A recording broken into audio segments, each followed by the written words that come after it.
Okay guys, hi and welcome back. I'm Janine and you're in my kitchen. I had said to you that when I had the time, I would show you the dry mixes for the rice in practicing cooking them, and we'll taste them and see how they go. Okay, I did not like the Mexican rice. I kept it real. It was too spicy for me and I found a little bit gummy. Maybe what I tell you today is going to make a difference on that. I don't know what your rice maker is like. I don't know if you're using these adapted to a stovetop version, because you can. But I'm using my rice cooker. It's the small one. It's like the Aroma you get in the supermarket. You can get these for about $19.99. I got mine in Publix, my original white one. It's said Aroma. This is the comparable I got online. Same price, different name, CWC. I don't know what that means. In any event, they cook the same, very much the same, so I'm not worried. Now, few pointers I want to make out to you. I used the regular medium grain rice, and it was okay, but that's a little bit more gummy. I prefer the jasmine rice in this, or a long grain rice. They separate better, or they maintain their separation better, is what I want to say. There's a different taste for me. So if that helps you out, try it. Try both. Experiment. There's just suggestions. Okay, this box is in here. I'm going to put this here for now. I don't rinse the rice or do anything special. Sometimes, I don't know, maybe I should in the future. I think I might try it. I think I tried it once and they separate it better. And that would be more for the medium grain, because I had just said they stick more. So, oh, look at this. Oh my God, down to the wire, right? And I'm not going to overkill. I'm not going to overfill, right?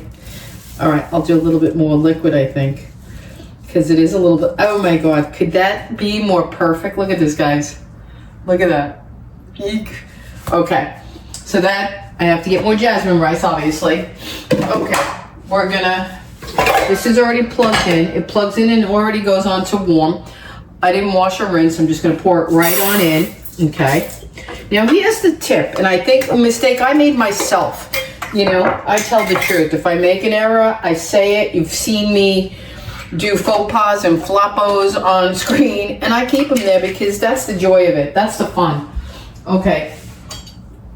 I want to put real butter in this because I think the real butter makes a big flavor difference than the olive oil. Both are good fats, but this is tastier. When I did the chicken bouillon flavored rice mix for the rice cooker, oh, I am not touching that. I am not. It's to perfection. I'm leaving it alone. If the beef comes just as good, there's my two. That's all I really need in my repertoire for cooking and going forward with steak and beef and chicken and whatever have you. Okay, let's get to it. I gotta get 2 cups of water. It's a nice sunny day in Florida here. Hope everybody's well. I appreciate you for watching these videos because you're giving them love, and I love that you like them. I didn't set out to do dry mixes at all, or to be a part-time condo homesteader, because I do like my original recipes and bigger things, but this is quite a hoot. This is very fun for me. And the reason I'm sticking to it is because I'm discovering things I can keep in my pantry that I like. There was a little extra water. Rice, so I'm going to put that. There's things that I'm discovering that I could use in my pantry to have on hand all the time. Those noodles we made the other night for Vinny, he had a steak and I did the garlic herb pasta. Copycat. Oh, best. A keeper, a true keeper. Okay, I'm going to turn this to on. Okay, this requires 2 tablespoons of the beef, and I'm going to put butter. See, now, here's the thing.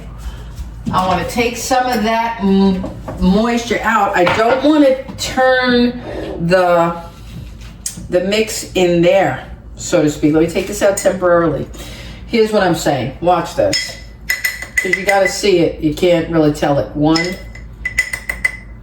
2 of the mix is required. Put that back. Cover this.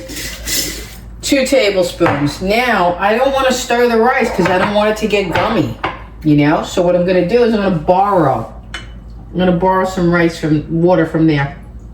I know. I do my own way, my own things. I wouldn't be Janine if I didn't, right? Everybody has to be original, be yourself, do your own way, your own thing. It really makes a difference. Okay. Alrighty. See? Now this will incorporate a little bit better than to have it. Put it in dry and over stir the rice. There we go. It's blended.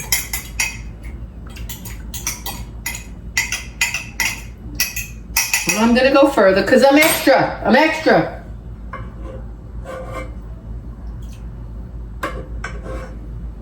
As long as you're keeping the ratios the same. See, that's what I'm doing. I'm keeping the ratio the same, but I'm getting all the flavor. There's a difference.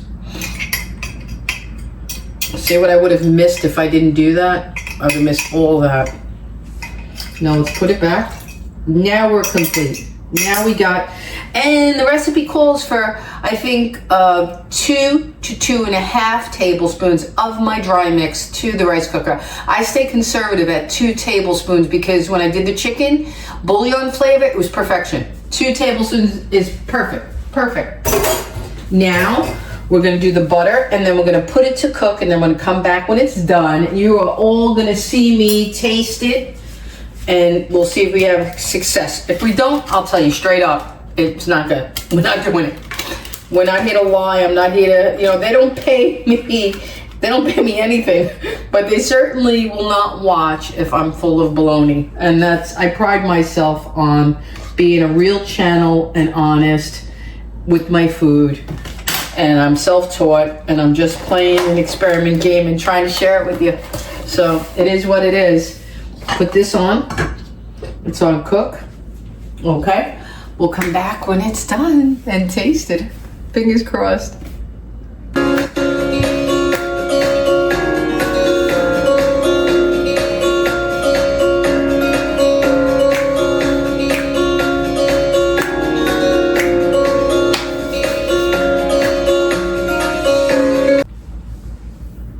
Okay. Laugh. I added a happy dance when I smelled it midway. That was something new. I'm trying, just playing and being silly. I had fun. But this is, I didn't taste it yet, but I can tell by sight. I'm doing this long enough, guys. I really am. And I can tell you, we got a winner here. We got a winner. Winner, beef rice dinner. Let's see. There it is. Close up. Let's see.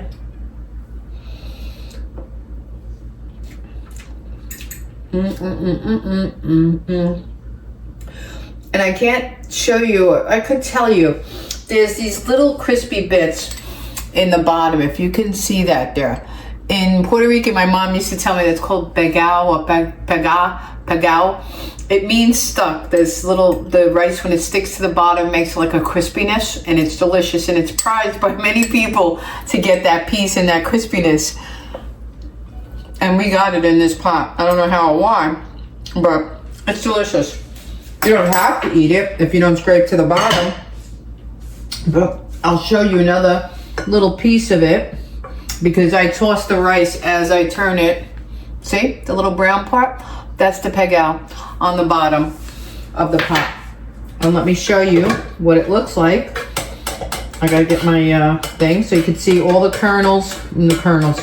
It's not corn. All the, let me get a glove so that you can see all the rice grains are separate, even though we got the burnt bottom pegao. Delicious, okay? The flavor is there. It's absolutely delicious. I have mine too. That's a winner for me. Between this and the chicken flavor, this is the beef. This would go good along anything. Chicken, beef, lamb, pork, whatever. It's just flavorful beef rice. It's delish. The chicken, the same thing. So now I found 2 winners. Easy to make. The dry mix is easy. You've seen it. It's not complicated at all.